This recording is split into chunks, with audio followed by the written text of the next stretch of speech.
ഒരു ചെറിയ മീൻ പിടിച്ചേക്കാം. ഇന്നലെ ചാരി വെച്ച സാധനം അതുപോലെ തന്നെ ഇരിക്കുന്നു. എടാ പോന്നു ഓ കരിപ്പ് എന്തോ പ്ലാനിട്ട് പോവാ. ക്യാമറ പിടിക്കാനുള്ള പരിമിതി കൊണ്ടാണ് ഇങ്ങനെ വീഡിയോ എടുക്കുന്നത്. മീനുകളെ നമ്മൾ വന്നെന്നറിയിക്കുക.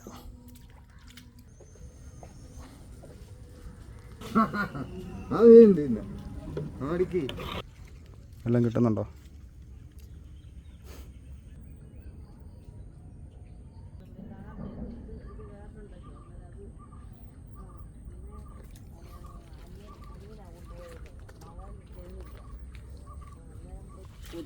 എന്നാ ഊര്